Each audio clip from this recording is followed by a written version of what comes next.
கனவு காண சொன்ன அந்த திருமகனுடைய நினைவு நாள் என்று இந்தியாவுடைய மதச்சார்பனையை ஒற்றை வரையில் உலகத்திற்கு உணர்த்திய அந்த மாபெரும் தலைவர். இதை போன்ற விழாவில் அவரை உரையாற்ற அழைத்த போது விழாவின் துவக்கமாக குத்துவிளக்கை ஏற்ற சொன்ன போது அவர் அந்த குத்துவிளக்கை ஏற்றிவிட்டு உரையாற்ற வருகின்ற போது சொன்னார், எரிந்து கொண்டிருக்கின்ற குத்துவிளக்கு இந்துக்களுடைய அடையாளம். என்னிடம் கொடுக்கப்பட்ட அந்த மெழுகுவர்த்தி கிறிஸ்தவர்களுடைய அடையாளம். ஏற்றிய நான் இஸ்லாமியன். இதுதான் இந்தியாவுடைய மதச்சார்பு என்பதை ஒற்றை வரியில் உலகத்திற்கு உணர்த்திய ஆகவரும் தலைவருடைய நினைவு நாள் இன்று.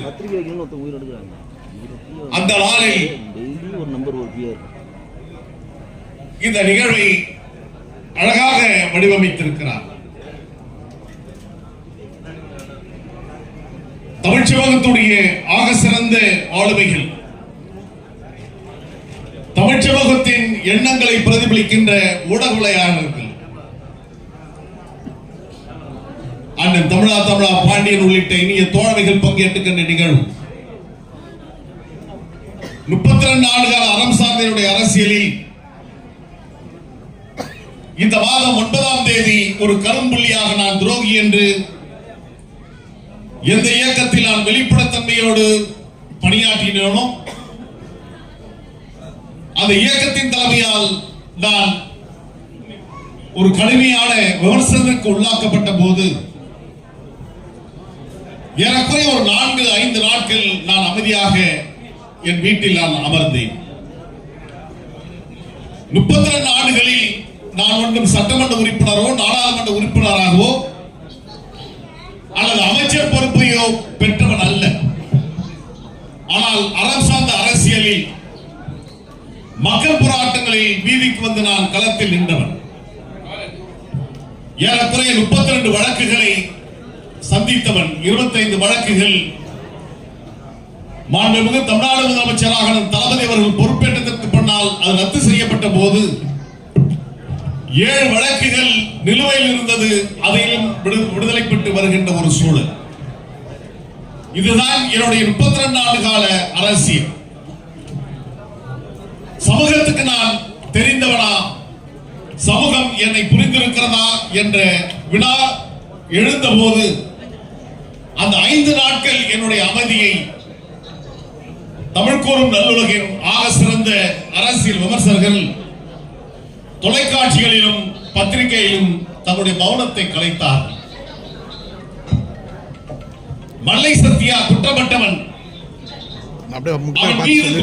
துரோகி என்று அந்த அபாரமான ஒரு பழியை போட்டவர்தான் ஒரு சந்தேகத்திற்குரிய நபராக சமூகம் அடையாளம் காட்டியது. பொது சமூகம் தூக்கி கொண்டாடியது. அதன் பின்பாக நான் அமைதி காத்தேன். ஆனால் என்னுடைய அமைதியை தொடர்ந்து வைக்க முடியாமல் அந்த அமைதியை கலைக்க வேண்டிய சூழலில் 5 நாட்கள் உறக்கத்தை கலைந்து 14ஆம் தேதி நான் மௌனம் கலைகிறேன் என்று நான் வீதிக்கு வந்தேன். 14ஆம் தேதி வரையிலும் 14ஆம் தேதியிலிருந்து இன்றைக்கு 27ஆம் தேதி வரையிலும் இடையிடாமல் ஊடகங்கள், பத்திரிகைகள் இது குறித்த விமர்சன பார்வையை நாட்டு மக்களுக்கு தந்திட வேண்டும் என்ற உணர்வோடு அதை எடுத்துச் சொல்லிக் கொண்டிருக்கின்றார். எனவே தமிழக அரசியலில் ஒரு உண்மையாக வெளிப்படைத்தன்மையோடு எந்த எதிர்பார்ப்பும் இல்லாமல் பணியாற்றினால் இந்த சமூகம் உன்னை கண்காணித்துக் கொண்டு வருகிறது என்பதற்கு சாட்சிதான் அந்த 5 நாட்கள் எனக்காக பொது சமூகம் பேசியது என்பதை என்னால் நான் உணர்ந்து கொள்ள முடிந்தது. எனக்கு அதற்காக தமிழ் கூறும் நல்லுலகின் ஆக சிறந்த அனைத்து ஊடகங்களுக்கும் என்னுடைய நன்றியை காணிக்காக்க விரும்புகின்றேன். இங்கே திரைப்படத்துடைய சூப்பர் ஸ்டார் ரஜினிகாந்த் இருக்கின்றார். நாடாளுமன்றத்துடைய சூப்பர் ஸ்டார் எண்ணரும் தலைவர் வைகோ இன்றைக்கும் நேற்றை முன்தினம் ஓய்வு பெற்று வந்திருக்கிறார். ஊடகத்துடைய சூப்பர் ஸ்டாராக நம்முடைய இனிய தோழமை முக்தார் அவர்கள் இருக்கின்றார். ஒரு ஊடகத்தின் அறம் என்பது மக்களுக்கு பக்கமாக இருக்க வேண்டும், மக்களுடைய மனசாட்சியை பிரதிபலிப்பதாக இருக்க வேண்டும். எண்ணற்ற ஊடகங்கள் தமிழ்நாட்டில் இருக்கிறது, உலகம் முழுவதும் இருக்கிறது. இந்த ஊடகங்கள் இருவேறு நிலையில் நின்று கொண்டிருக்கிறது. ஒன்று பொழுதுபோக்குக்கான ஊடகங்களாக இருக்கிறது. ஒரு சில ஊடகங்கள் மட்டும்தான் விதிவிலக்காக சமுதாயத்தின் பழுதுபார்க்கின்ற ஊடகங்களாக இருக்கிறது. அந்த சமுதாயத்தை பழுதுபார்க்கின்ற களத்தில் நம்முடைய முக்தார் வெற்றி கொடியை நாட்டி வருகிறார் என்பதுதான் நாம் இதயத்தில் ஏந்த வேண்டிய செய்தியாக இருக்கிறது. கடந்த வாரம் அவரையும் என்னை அவர் நேர்காணல் கண்டார்.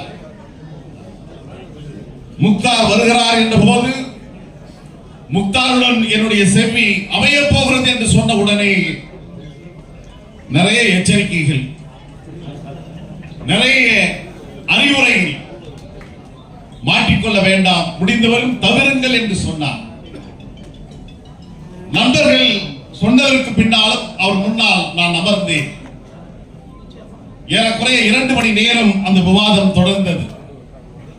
வெற்றி யாருக்கு என்பது திரையில் தான் பார்க்க வேண்டும் என்பதை போன்று ஊடகத்தில் என்னுடைய அந்த விவாதத்தினுடைய வெற்றி என்பது அது என்றைக்கு மக்கள் மத்தியில் வெளிவருகிறதோ அன்றைக்குதான் நீங்கள் தீர்ப்பெழுத வேண்டும் என்ற விருப்பத்தை நான் சொல்ல விரும்புகிறேன். முக்தார் உரையை துவங்குகின்ற போது, கேள்விகளை தொடர்கின்ற போது, அது வார்த்தைகளின் படையெடுப்போ வாதங்களின் புது தீர்ப்போ என்று எண்ணுகின்ற விதத்தில் தான் வார்த்தைகள் சரஞ்சரமாக என்னை நோக்கி வந்து கொண்டே இருந்தது. ஆனால் 32 ஆண்டு கால இந்த அரசியல் பொது வாழ்க்கையில் என்னை ஆளாக்கிய என் அன்பு தலைவர் வைக்கவர்கள் ஒரு போராட்டக்காரராகவே என்னை உருவாக்கி தந்திருக்கிறார். போராட்டக்காரராகவே என்னை சித்தரித்திருக்கிறார், என்னை வடிவமைத்திருக்கிறார். எனவே இந்த போராட்ட களங்களில் நான் எப்படி நிற்க வேண்டும் என்பதையும் நான் பயிற்சி பெற்றிருக்கின்ற காரணத்தினால் முக்தார் அவருடைய கேள்விகளை எளிதாக எதிர்கொண்டேன் என்பதுதான் நான் அறிந்த உளவியலாக இருக்கிறது. எனவே முக்தார் அவர்கள் தொடர்ந்து தன்னுடைய பயணத்தில் வெற்றி கொடியை நாட்டிட வேண்டும். எந்த அரசு ஒருவன் மீது இவன் துரோகி என்று சொல்லுகிறதோ, எந்த அரசு இவன் தீவிரவாதி என்று சொல்லுகிறதோ, அவன்தான் அந்த மண்ணினுடைய உண்மையான போராளியாக இருக்க முடியும்.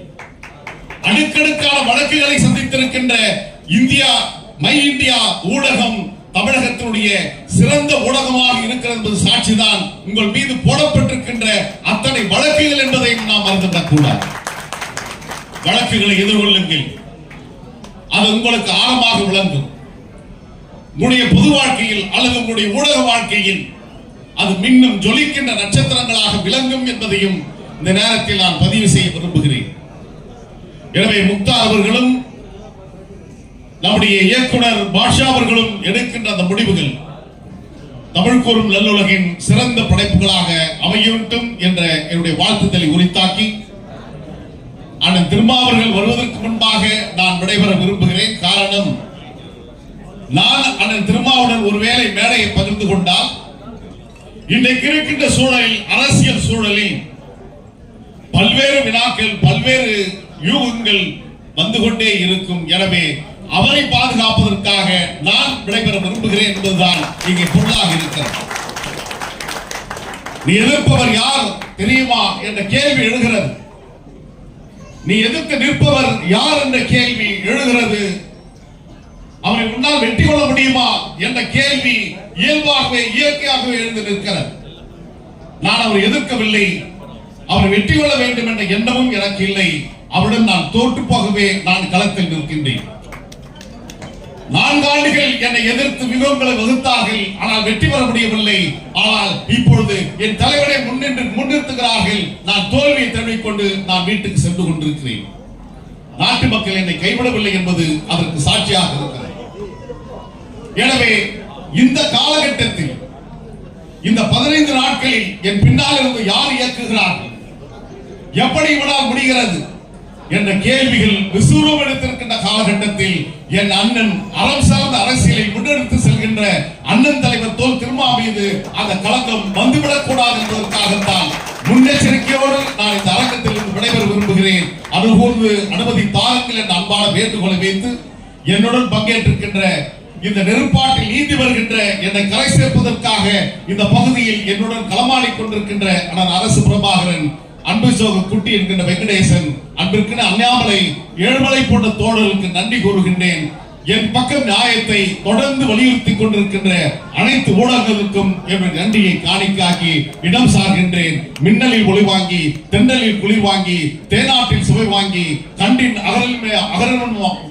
அகரமனும் கால் வாங்கி, அண்டில் என்னும் அன்னத்தின் அடி வாங்கி, நாடல் போல் பலவளைந்து நலபாடும் சங்கெடுத்து, மெல்லியலார் செவ்வதிலை மெல்ல அரும்பு கட்டி, கல்லாத மனிதன் கனிவாயில் குடியிருக்கும் கட்டோர் அவையில் கனிமான செந்தமிழாம், பெற்றோர் இல்லாமல் பிறந்த பெரும்பொருளாம், பழமையினால் மாறாத இளையவளாம், அன்னை பைந்தமிழை போன்று மை இந்தியா என் இந்தியா ஊடகம் வெற்றி பெறட்டும் என்று கூறி விடைபெறுகின்றேன். வணக்கம்.